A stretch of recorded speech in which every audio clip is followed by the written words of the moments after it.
Saya Soehartono DS itu Darmo Soekarto ya, namanya ayah saya. Saya lahir tahun 1946, setahun setelah merdeka. Saya berasal dari desa Sukoanyar. Sukoanyar itu sebelah baratnya Danau Campur Darat, kira-kira 40 km di sebelah selatan kota Tulungagung, mendekati Pantai Popoh. Jadi pada waktu masa kecil, itu suatu masa yang menurut saya sangat bahagia sekali, walaupun pada waktu itu kita tidak berharta, tidak ini, tapi kebahagiaan sangat terasa pada waktu kami masa kecil itu. Desa kami dan Tulungagung itu dalam 6 bulan itu selalu tergenang oleh air, banjir. Jadi sering sekali kita kalau di sekolah itu nongkrong di atas bangku karena bawah itu air karena hujan, jadi kita bisa bayangkan. Sampai terowongan yang dibuat oleh Jepang zaman dulu dimulai tahun 1943 dan selesai tahun 1963, zaman waktu itu mau pergantian presiden ya. Itu dibuka, jadi terowongan itu gunung itu ditembus. Jadi air yang dari kota Tulungagung ini langsung mengalir ke laut, baru Tulungagung menjadi kota yang layak untuk ditinggali.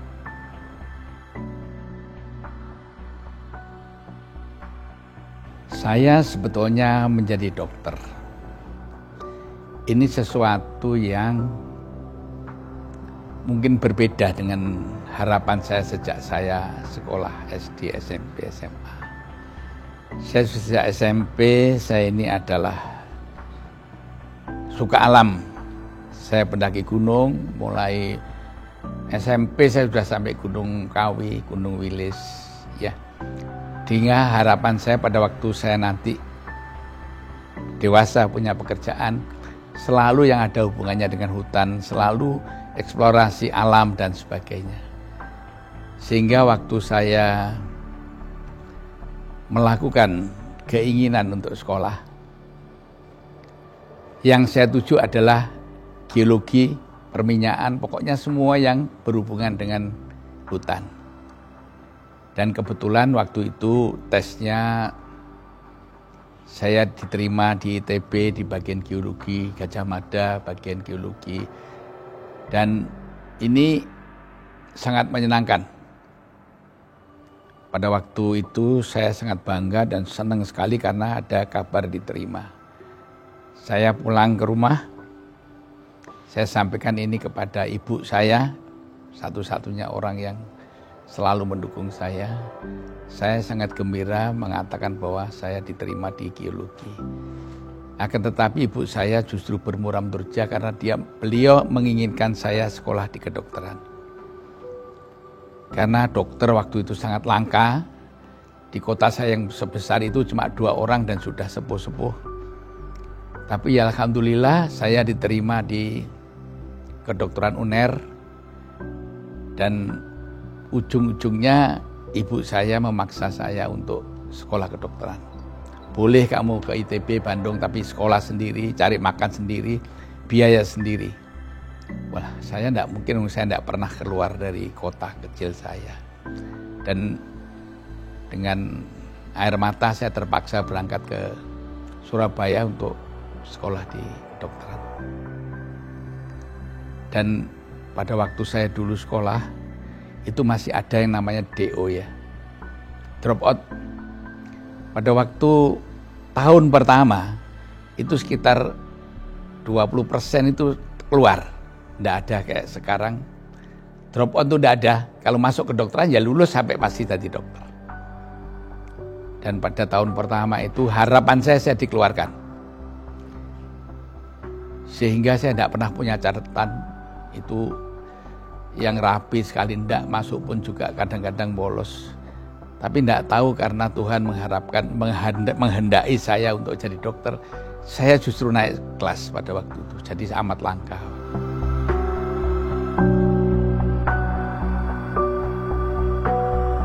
Saya masuk Fakultas Kedokteran tahun 1965.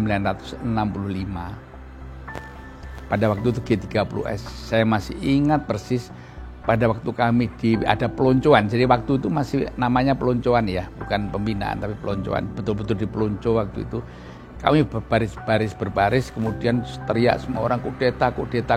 Saya pikir juga acara perpeloncoan itu 30 September.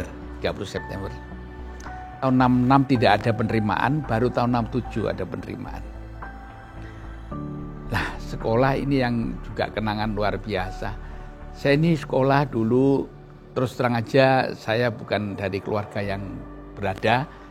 Jadi kami menyewa, kebetulan dari rumah saudara yang tidak terpakai. Kami jadi satu di rumah situ berenam. Kemudian di sebelahnya itu teman saya seangkatan itu akhirnya menjadi satu kos. Almarhum Profesor Agus Abadi, Profesor Hari Sukanto, Dr. Joko Mariono pernah menjadi dirutnya Pertamina, dan Prof. Naryo dari urologi. Itu satu kamar, satu kos, satu tempat tidur, sehingga kami berpikiran bahwa besok kalau sudah bisa beli rumah, sudah jadi dokter bisa beli rumah, kami akan berdekatan. Dan akhirnya kebetulan ini suatu karunia Tuhan. Jadi saya berumah itu, rumah saya sebelahnya rumahnya Prof. Agus almarhum, Prof. Naryo tidak jauh dari kami, Prof. Hari Sukanto, itu menjadi kenyataan. Itu suatu kenangan yang luar biasa. Dan pada waktu itu kita masak sendiri. Bergantian. Hari ini kamu yang masak, Prof. Agus yang masak, Prof. Naryo dan sebagainya. Dan iya, itu kenangan hidup bersama-sama, di mana sangat hidupnya waktu itu tidak seperti anak-anak zaman sekarang.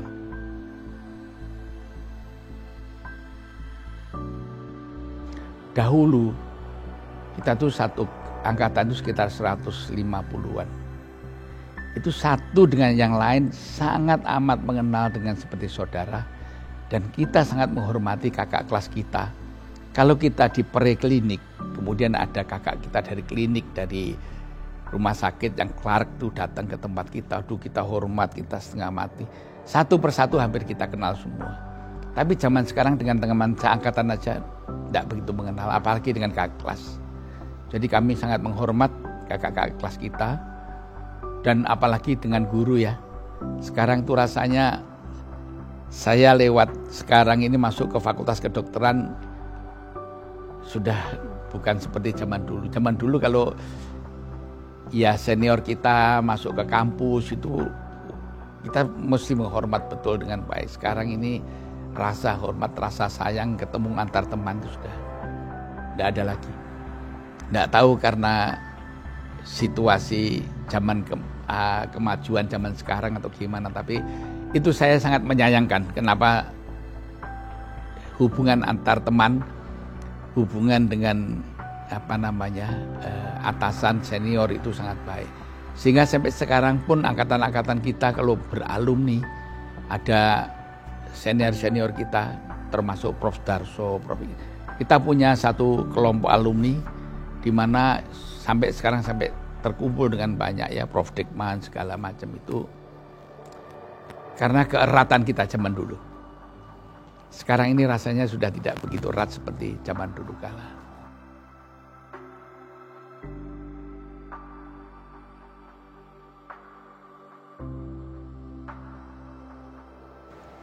Saya lulus dokter tahun 1972. Jadi kira-kira sudah 48 tahun ya, 48 tahun yang lalu saya lulus dokter. Dan kemudian saya langsung masuk ke kebidanan, karena waktu itu saya terus terang aja pada waktu dokter muda, ibu saya itu mengalami dari desa datang di kota karena perdarahan yang banyak, akhirnya dioperasi oleh almarhum Prof. Prayitno. Dan tidak tahu, sering ketemu dengan beliau pada waktu saya masih dokter muda. Kemudian saya bilang pada beliau, apakah saya bisa masuk kandungan, mengingat ibu saya pada waktu itu akhirnya kandungannya diangkat karena perdarahan. Dan saya akhirnya langsung masuk dari lulus 72 langsung masuk kebidanan dan 77 saya selesai. Saya selesai tahun 77 itu dokter di Jawa Timur. Itu seingat saya tidak lebih dari 20 orang. Luar biasa. Seksio sesaria, operasi kandungan yang bisa itu cuma Jember karena ada dokter Darmawan, dokter yang sudah sepuh di sana itu. Madiun, Kediri, Tulungagung belum ada orang mau seksio aja tidak bisa. Jadi bayangkan semua pasien itu datang di Surabaya sehingga kami sangat sibuk terus terang aja melayani orang seluruh Jawa Timur ya. Sehingga pekerjaan kami itu hampir dikatakan ya dokter kandungan ini, dokter Simatupang siang malam tunggu panggilan, setiap hari ada pekerjaan karena untuk melayani seluruh Jawa Timur cuma sekitar 20 orang. Dan sejak saya lulus dokter kandungan spesialis dulu, spesialis wanita namanya, dokter spesialis wanita. Kemudian dokter obstetrik ginekologi akhirnya sekarang menjadi SPOG, spesialis obstetrik ginekologi. Dulu namanya dokter wanita. Sejak saya lulus, saya belum pernah pindah dari Surabaya. Jadi saya langsung bekerja di UNER, praktek di Surabaya.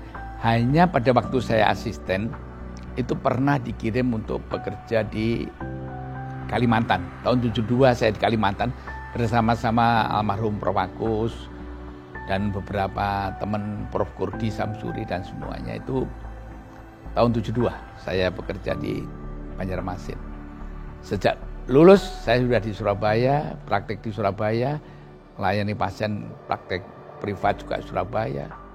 Di Dr. Sutomo itu ayah ibu saya ya Erlangga sama Dr. Sutomo.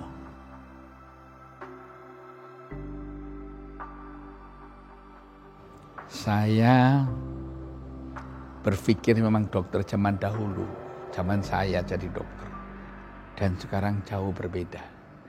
Bayangkan dokter di kota saya itu cuma 2 orang, dokter umum itu. Apalagi dokter spesialis belum ada dikenal. Zaman dulu dokter itu apa katanya semua orang menurut. Dan dokter itu sangat luar biasa, waktu dihargai, dihormati, ya. Apa yang dikatakan oleh dokter waktu itu seolah-olah sudah sesuatu yang harus dilaksanakan. Dan tidak pernah rasanya dulu saya mendengar sampai seperti sekarang dokter dituntut oleh pasien segala macam tuh. Saya kira tidak pernah. Dan dokter zaman dulu itu dengan dibandingkan zaman sekarang itu sangat ya kita rasanya kita tanggung jawab kita rasanya pada waktu itu sangat lebih berat dibanding sekarang. Sekarang ini karena banyak sekali dokter sehingga tanggung jawab itu dibagi-bagi. Ada kalau kelainan paru ya dokter paru, kelainan jantung dokter jantung, kelainan ini. Dulu zaman saya jadi dokter kandungan belum banyak dokter yang super spesialis itu. Yang rawat bayinya, ngerawat ibunya. Kalau kelainan jantung ya kita yang obati, kelainan paru ya kita yang obati. Tidak seperti sekarang. Sekarang ini lebih menjurus. Jadi lebih tanggung jawabnya bisa berbagi, tidak seperti zaman dulu. Ya.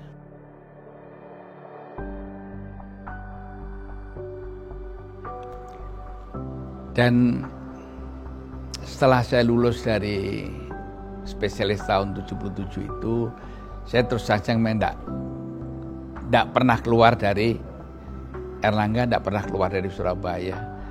Adapun pendidikan tambahan saya banyak sekali, di antara kursus dalam negeri, di luar negeri juga. Di luar saya pernah di John Hopkins, ada reproductive health di sana, cukup lama tinggal di sana. Kemudian saya kerjasama dengan WHO, waktu itu tinggal di Geneva juga cukup lama. Dan saya sekolah S2 di Newcastle, lebih dari setahun saya hidup di Newcastle, ambil S2 di sana. Saya ngambil clinical epidemiologi untuk statistik, basic research. Dan beberapa pendidikan lokal kayak laparoskopi segala macam kita lakukan di dalam negeri juga. Dan saya pertama kali melihat laparoskopi dan belajar itu di Singapura pada waktu di Kandang Kerbau Hospital. Itu lama sekali saya. Dan kemudian belajar juga tentang reproductive health di Sydney ya. Di Sydney saya cukup lama juga belajar reproductive health. Dan setelah itu saya lebih banyak berkecimpung di dalam klinik dan mengajar di Erlangga.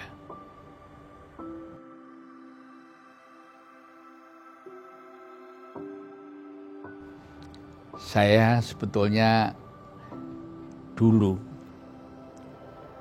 karena saya menyukai bidang reproduksi, maka saya galang gulung di bidang keluarga berencana.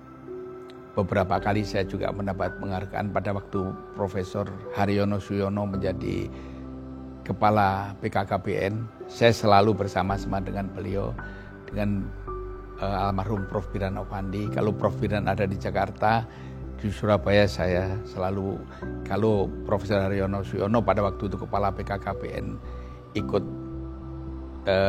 datang di Jawa Timur, saya selalu mendampingi untuk family planning. Jadi saya mengajar kepada teman-teman dokter-dokter di daerah untuk melakukan family planning dari cara pemakaian KB sampai dengan melakukan operasi medis operatif wanita atau MOW atau steril. Dan saya mendapat penghargaan beberapa dari BKKBN Pusat pada waktu itu.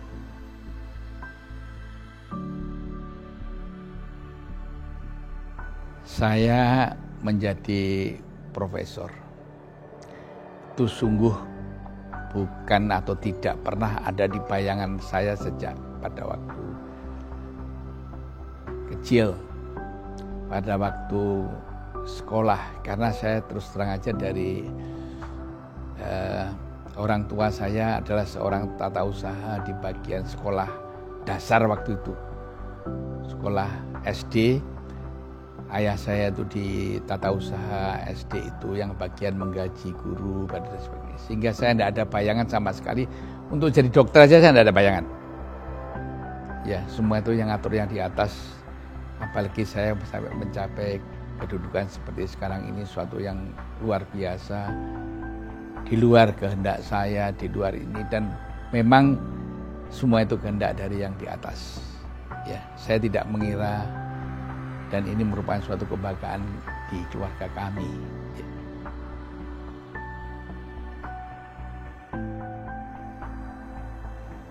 Dan saya untuk bisa menjadi dokter, terus terang dukungan orang tua luar biasa, terutama ibu saya.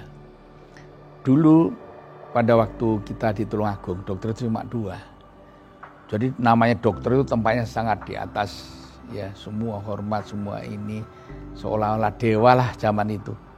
Ya, sehingga ibu saya itu, karena tetangga kami kebetulan rumahnya dokter itu, salah satunya tidak jauh dari rumah saya, sehingga ibu saya itu membayangkan bagaimana kalau anaknya itu jadi dokter. Jadi beliau itu sangat mendorong saya untuk tiap hari, walaupun beliau tidak tahu dalam pendidikan kedokteran, tapi setiap kali beliau mengikuti bagaimana perkembangannya setiap 6 bulan sekali berapa, dan sampai saya lulus. Sehingga orang tua saya adalah salah satu ayah, terutama ibu saya, yang sangat berjasa dalam menjadikan saya seorang dokter. Adapun setelah itu karier, tentunya istri saya yang paling mendukung saya untuk karier saya selanjutnya. Dan tentunya semua adalah dari ridho Allah Subhanahu wa Ta'ala.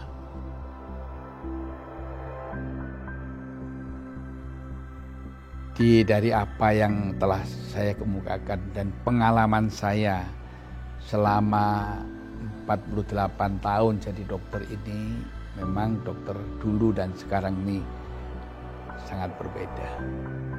Tapi yang sama adalah tanggung jawabnya. Bahwa zaman sekarang ini dokter itu harus pandai-pandai berkomunikasi. berkomunikasi dengan baik dengan pasien. Karena zaman dulu tidak ada dokter dituntut pasien itu tidak ada. Tapi sekarang banyak sekali dokter dituntut oleh pasien karena komunikasi yang kurang baik. Bagaimana kita menerangkan apabila pasien itu datang kepada kita terangkan dengan baik, maksud kita apa, diagnosnya apa dengan baik. Dengan komunikasi yang baik itu kita bisa membuat hubungan yang baik. Kita harus ada rasa empati. Bayangkan kalau saudara yang duduk sebagai dokter dan duduk sebagai pasien. Kita harus ada empati seolah-olah kita ini pasien. Jadi apa harapan pasien itu harus kita ketahui dengan baik. Selain itu juga sudah sekarang ini zamannya kita ini dengan pasien harus betul-betul ramah, senyum, menyapa. Kalau zaman dulu tuh ada tulisan dokter itu jam bicara. Sekarang kita tidak bisa. Kita harus sopan, baik, ya. Dan yang penting kita harus punya rasa jujur. Jujur kepada pasien. Apa yang kita dapatkan kita sampaikan dan rencana kita apa kita sampaikan. Dan kejujuran itu akan membawa kita kepada hal yang lebih baik dibanding yang sebelumnya. Dan selain jujur, kita harus bisa membatasi diri kita sendiri. Karena kemampuan seorang dokter itu tidak semuanya bisa. Misalkan, walaupun saya dokter kandungan, bidang saya adalah kebetulan fertilitas dan endokrin. Mengurusi orang ingin punya anak dan melahirkan. Kalau saya mendapatkan kasus yang di luar itu, yang kira-kira saya tidak mampu, kita harus berani memberikan pasien ini kepada teman lain yang lebih mampu. Karena kalau kita tangani sendiri, kita tidak maksimal. Dan kita tahu bahwa ada orang yang lain yang lebih pintar dari saya. Misalkan ada seorang pasien dengan kanker, saya tidak pernah merawat. Saya berikan ke dokter kandungan yang ahli kanker. Ya, jadi ini keterbukaan, kejujuran, dan ada rasa tulus yang betul-betul dari hati bahwa kita ingin menolong orang ini dengan baik. Dan satu hal yang sangat terkesan pada diri saya adalah karena saya ini dokter fertilitas dan endokrinologi reproduksi, menolong orang-orang yang ingin punya anak. Karena 10-15% orang ini tidak dikaruniai anak. Dari 100 orang yang kawin paling 10-15 itu sulit punya anak. Dan kalau kita sudah menolong mereka, setelah sekian tahun tidak punya anak, kemudian dia punya anak, luar biasa. Neneknya, kakeknya, ibunya, orang tuanya semua datang pada waktu dia melahirkan. Dan itu kebanggaan buat kita, kesenangan buat kita. Yang tidak bisa kita ungkapkan bagaimana itu kesenangan. Ya, jadi sekali lagi, jadi dokter harus jujur, tekun untuk meningkatkan ilmu, punya integritas, ada rasa empati, dan ada komunikasi yang baik. Harus kita mempunyai komunikasi yang baik untuk menerangkan apa yang akan kita kerjakan.